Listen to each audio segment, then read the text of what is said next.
Welcome back to the channel Smart Study with Tasween. So please do like and subscribe the video if you find it's informative and share to maximum with your friends. Okay, so let's start the topics. So we be discussing curriculum design and development papers, fourth chapter curriculum implementation and transaction. We have already done a part 1 of the video. Next we are going to deal doing with the part 2 of the video, that is the types of teaching models. Okay, there are four models are the first one we are dealing with information processing teaching model. This means how we learn by comparing our brain with that of the computer. The model explains how the input given to our brain is transmitted to the various parts of the brain in order to bring the learning by making analogies with the computer. It is a cognitive domain of the psychology. And the difference given between the computer and the human brains, that is both are electric signals, both transmit information, and human brain bring back the information stored in its memory. Computer bring back the information from the memory address.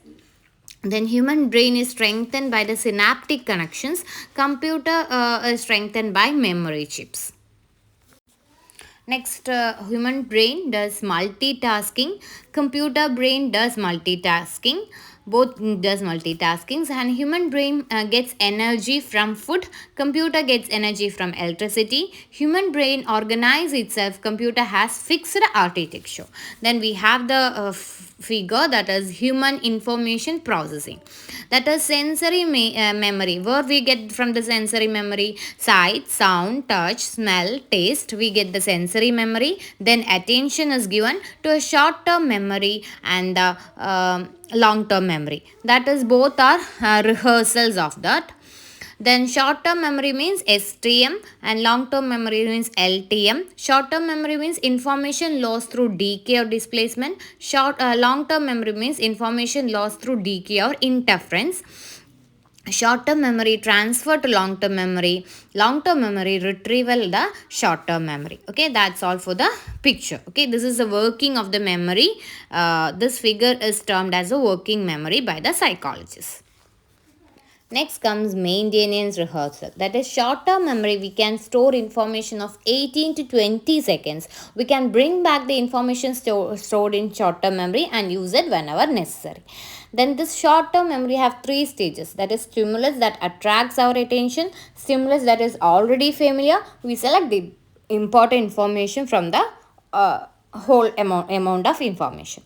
Then comes long-term memory. Long-term memory means linked with all concepts. Capacity is limitless. Memory is retained. Okay. Then comes information processing model in the classroom. That is, it is explained with principles and examples. Okay. This information processing model means it is activities, encoding, storage, and memory retrieval. We can see it but in a tabular form. Information processing model in the classroom given in a tabular form with two columns like principle and examples. First principle is attracting the attention of the students by giving clues or voice modulation, etc. Second point is remembering the previous learning by reviewing the lessons taught before.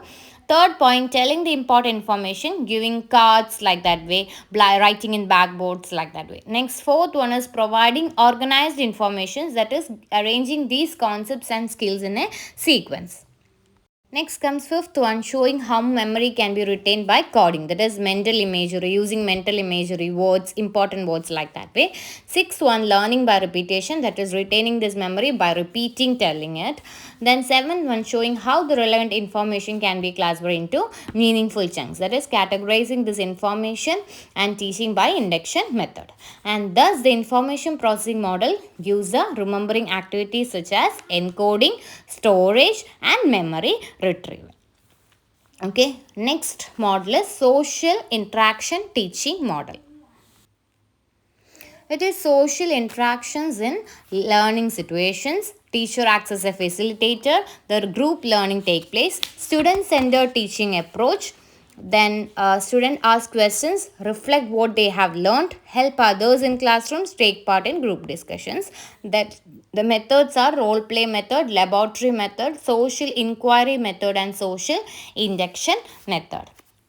And its origin is from direct interaction among students, and John Dewey introduced it. Then strategies are introduction of topic from subject matter by teacher.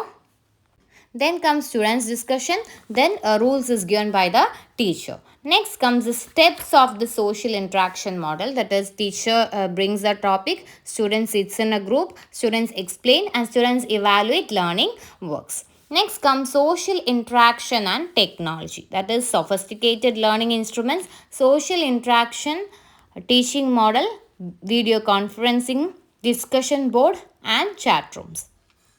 And next, in conversations can also be used. You can write that in a para. Next comes the advantages of this model, social interaction model, that is it give motivation, it is a higher order thinking, it brings cooperative learning, leadership quality, group work, then problem solving skills, and learning without competition, learn with peers, work in a teach are the advantages of this model. Next comes the disadvantages. Next is the disadvantage, that is more time for learning. All subject cannot be taught by this method. Rules and regulations explain. Group dynamics, teacher difficult to control. Next comes personal development teaching model. It means self-development, emotional life development, develop self-confidence, integrity and personality. Then student understand himself, achieve aims and self-learning. Then what all aims of personal development teaching model? That it promotes self-worth, student understand himself, identify emotions, goals of learning, plan for improving skills, promote play activities, open mindedness. It promote open mindedness.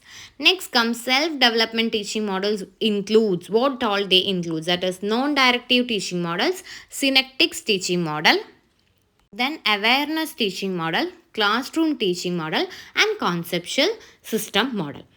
Next come fourth model. Fourth model is behavior modification teaching model. That means observable behavior, teaching materials, stimulus, response bonds. Teaching aims means behavior modification of the individual. Teaching materials means it's a stimulus response, SR type, okay. Then teaching aims means behavior modification of the individual. Then it is operant condition of Skinner. Small behavior modification. Its sequence is arranged according to small behavior modification. Then comes using positive and negative reinforcement. That is a behavior modification. Positive means avoiding, encouraging. Example, encouraging. Negative means punishing, avoid undesirable behaviors. Then comes behavior modification techniques in classrooms. That is, good behavior means favorable consequence, bad behavior means unfavorable consequences. Then negative reinforcement, undesirable behavior, positive reinforcement, desirable behavior. Positive reinforcement, discipline, positive reinforcement, cooperative learning also. Then continuous, comprehensive and continuous evaluation, then feedback, that is CCE and feedback. Next comes behavior modification techniques, that is reinforcement, punishment, aversion, extinction, systematic desensitization, shaping and caring, promoting and fading, behavior contraction, timeout, overcorrection, stimulus, relaxation method, feedback. Just you should mention only the points, okay. That is the behavior modification techniques, just the points only, okay. This 13 points. Next comes factors contributing to effective teaching, okay. The factors are appropriate training, good communication skills, learning environment, innovative teachers, student behavior, teaching methods and materials, assessment, okay. You should elaborate these points, okay, with 4 or 5 sentences. That's enough, okay. So factors contributed in effective teaching are 7 of them: appropriate training, good communication skill, learning environment, innovative teachers, student behavior, that is discipline, about their discipline. Then 6th one, teaching methods and materials. 7th one, assessment, that is feedback for the result of CCE, okay. Thank you. That's all for the chapter 4, curriculum implementation and transaction. We'll be dealing the next chapter in the next video. Hope you like the video. Please do like and subscribe the video, and please share to maximum your friends and ask them to watch it. Okay. Thank you everyone.